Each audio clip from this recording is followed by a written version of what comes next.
കുറച്ച് കടുത്താണെന്നറിയാം, പക്ഷെ പറയാതെ തരമില്ല. വിഷമം കൊണ്ടാ. ഒരു ചൊല്ലുണ്ട്, പട്ടിയുടെ വാല് പന്തിരാണ്ട് കുഴലിലിട്ടാലും നേരെയാവില്ലെന്ന്. അതുപോലെ തന്നെയാണ് നമ്മുടെ ക്ലബിന്റെ അവസ്ഥയും. എത്ര സുവർണാവസരം കിട്ടിയാലും ഒടുക്കം കൊണ്ടുപോയി കളഞ്ഞു പൊളിക്കും. എതിർ ടീം നന്നായി കളിച്ച് തോറ്റാൽ വിഷമമില്ല.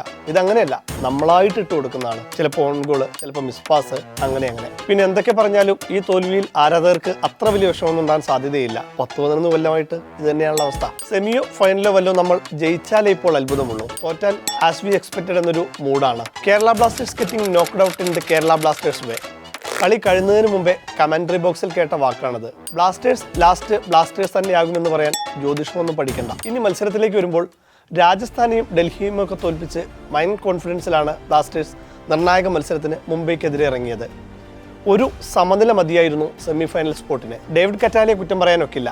സമനില ലക്ഷ്യമിട്ട് ഡിഫൻസീവ് ലൈനിൽ കളിച്ചാൽ പണി കിട്ടുമെന്ന് അദ്ദേഹത്തിന് നന്നായിട്ട് അറിയാം. അതുകൊണ്ട് ലഭ്യമായ എല്ലാ താരങ്ങളെയും ആദ്യ 11-ൽ തന്നെ കളിപ്പിച്ചു. അതിൽ തന്നെ Thiago Alves, ഒബിയേറ്റ, Luna, ലഗാത്തോർ, Noah, attacking മൂഡുള്ള 5 താരങ്ങളെ ആദ്യ ഫ്രണ്ടിൽ തന്നെയുണ്ട്. ലഗാത്തോർ കുറച്ച് സ്ലോ ആണെങ്കിൽ പോലും നല്ല തുടക്കവുമായിരുന്നു. എസ്പെഷ്യലി എടുത്തു പറയേണ്ടത് അഡ്രിയാൻ ലൂണ നൽകിയ ത്രൂ ബോൾ തന്നെയാണ്. സെൻട്രൽ ലൈനിൽ നിന്ന് അല്പം മാത്രം മാറിയിട്ടേ ഉള്ളൂ. ബോൾ റിലീസ് ചെയ്യുമ്പോൾ ലൂണയുടെ തൊട്ടടുത്ത് ഒരു മുംബൈ പ്ലെയർ ഉണ്ട്. മുംബൈയുടെ 3 ഡിഫൻഡേഴ്സ് ആ ഡിഫൻസ് ലൈൻ പക്ക ഷേപ്പിൽ തന്നെ വെക്കുന്നുമുണ്ട്. പക്ഷേ ആ പാസ് ലൈക്ക് ഡിബ്രൂയിനെല്ലാം കൊടുക്കുന്ന പോലെ ഔട്ട്സൈഡ് ഫൂട്ടിൽ ഒരു ത്രൂ. ലൂണയുടെ ക്ലാസ് എല്ലാം ആ പാസിലുണ്ടായിരുന്നു. പക്ഷേ തിയാഗോ ആൽവസ് മിസ് ചെയ്തു. ഒരു പക്ഷേ തുടക്കത്തിൽ നമുക്ക് ആ ലീഡ് കിട്ടിയിരുന്നെങ്കിൽ മത്സരഫലം തന്നെ മാറിയേനെ. പറഞ്ഞിട്ട് കാര്യമില്ല. ഗോൾ പിന്നെയും അടിക്കാമെന്ന് വെച്ചാലും ആള് വേണ്ട അടിക്കാന്. സന്ദീപ് ഒരു തരത്തിൽ പോലും ആവശ്യമില്ലാത്ത പണി ചെയ്താണ് നമ്മൾ ആളെണ്ണം കുറച്ചത്. ഫസ്റ്റ് ഹാഫിൽ 2 തവണയെ സന്ദീപിനെ കണ്ടിട്ടുള്ളൂ. എന്നാൽ ഒരു കാർഡ് കിട്ടിയ താരമാണെന്ന ബോധമെങ്കിലും വേണ്ടേ?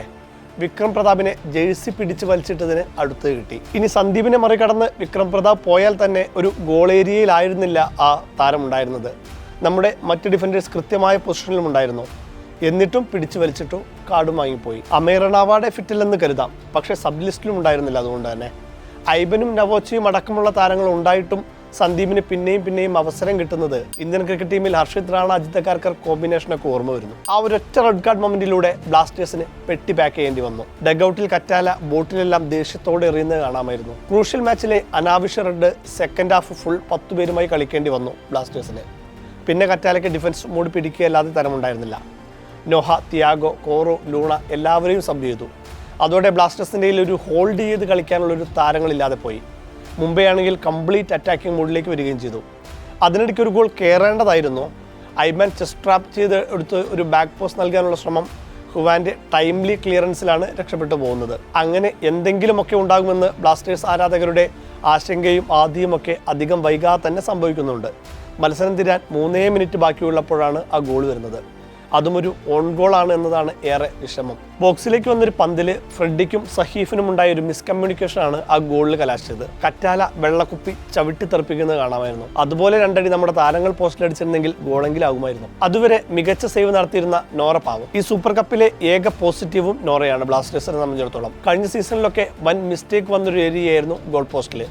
നോറ എന്തായാലും നല്ല പെർഫോമൻസ് ആണ് സൂപ്പർ കപ്പിൽ നടത്തിയത്. ഇനിയിപ്പോൾ അടുത്ത പാട്ട് മത്സരത്തിൽ കാണണമെന്ന് വെച്ചാൽ ഈ സീസണിൽ ISL നടക്കുമോ എന്ന് പോലും ഉറപ്പില്ല.